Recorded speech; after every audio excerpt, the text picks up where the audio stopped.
Hello again. Last time, if you'll recall, I was mentioning about how we had moved out of winter and we're heading into April when spring would finally arrive. So, of course, what do we get but at this point the fourth wettest April since 1894, and it's still only halfway through the month. And it hasn't been that nice sort of light, misty atmospheric rain that allows you to do good forest shots. What we've had has pretty much been a steady downpour to the point that the Weather Service had been giving us warnings about landslides, so it wasn't a very good time to go out and photograph things. Well, there's a bit of clearing, at least in terms of no rain right now, so I'm going to try to get up to the Carbon River Forest on the northwest side of Mount Rainier and see what we can find there.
So here we are at the end of the road. Literally. Many years ago when I was first started doing landscape photography, this was a road that continued up into Mount Rainier. It ran about 5 more miles. It was mainly dirt road. About a dozen years ago, a flood came down here and washed out most of it, so they never rebuilt it. So this is about as far as you can go without going on a pretty long hike. I'm not going to do that today. I'm instead going to do the Carbon River Rainforest Trail, which is quite a bit shorter. And you'll see it in a moment. When you think of rainforests in Washington State, you probably normally think of the Hoh Rainforest on the Olympic Peninsula, which is a pretty stunning location, but there's also this much smaller rainforest at the foot of Mount Rainier. And it used to be, as you can see from the sign here, a loop trail. However, Mother Nature decided to show her dominance, and as a result now it's 2 halves of a loop trail, both out and back, with a missing section in the middle. So I'm going to walk along both sides and see what I can find there.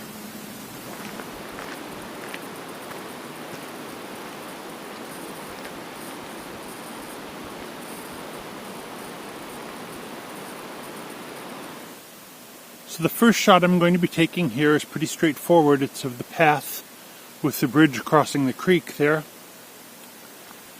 And as usual, I have a circular polarizer on to take the glare off the leaves.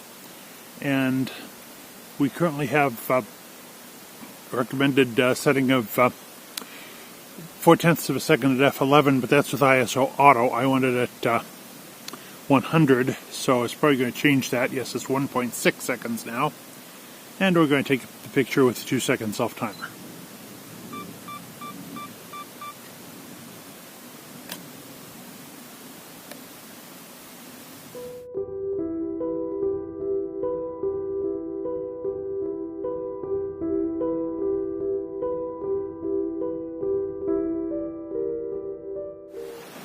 Here we have a prime example of the problems of shooting in a forest. We've got this nice little creek, moss-covered branches. Unfortunately, there's too many moss-covered branches right now, particularly this one right in front. So there's really no composition you can work from here. It's frustrating, but that's part of the challenge of shooting in the forest, obviously.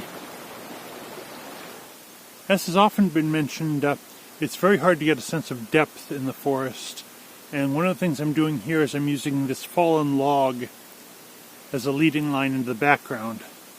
I'm also going to be doing something that some people might frown upon. I'm going to be setting the self-timer to 10, and I'm going to be walking over and pulling this branch out of the way because it's adding in just a bit too much chaos. Otherwise, it looks like 1 1/3 seconds at f11 with ISO 100, and as usual, a circular polarizer. So I'm now going to hit the button and walk over and pull this branch out of the way. See how it works. Except I need to set the self-timer first. Here it goes.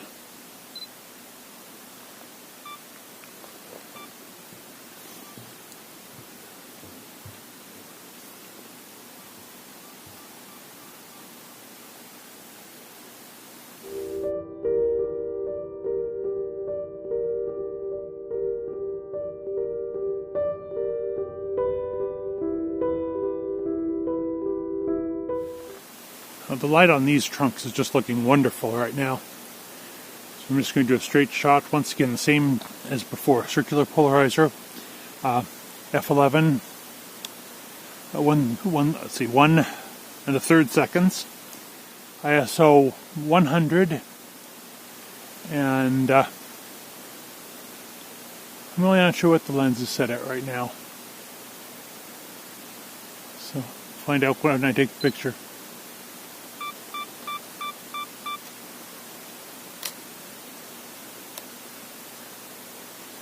It was at 35 millimeters, and it looks pretty nice to me. I'll take a second one just to be on the safe side.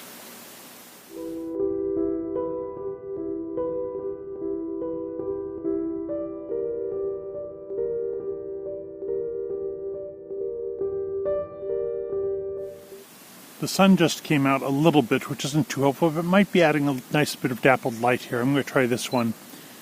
Same settings as before. Looks like it would be really nice.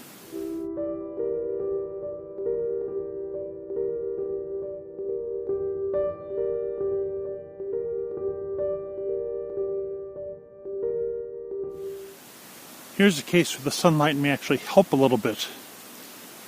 1.6 seconds, f11, 7/10 of a stop exposure compensation.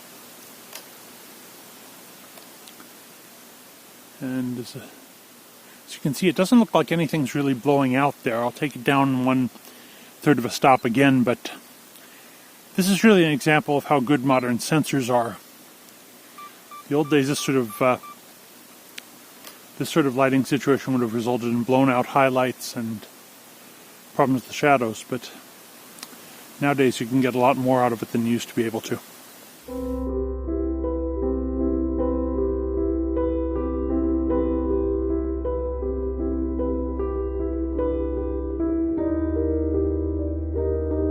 Here's another case of something I just spotted through live view while moving the camera around. As a study in green, it looks really interesting. We'll see how it comes out when I process it.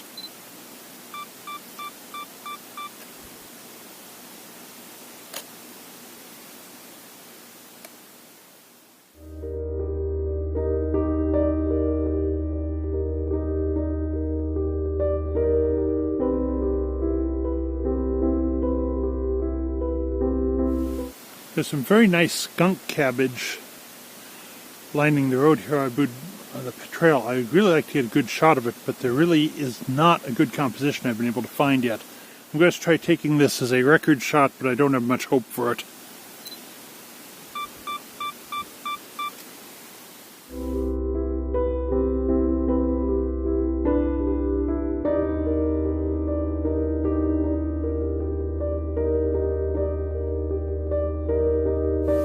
One more attempt at getting the skunk cabbage in this clearing. Not too hopeful about it, but I'll try it anyway.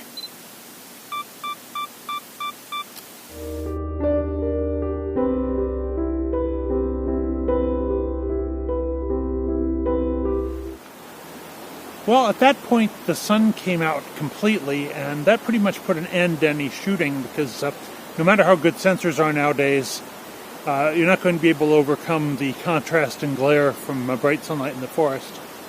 At any rate, it was a nice hike, even at the points when you couldn't really get good images, but I think I got some good shots, so I'll be looking forward to seeing them on the computer.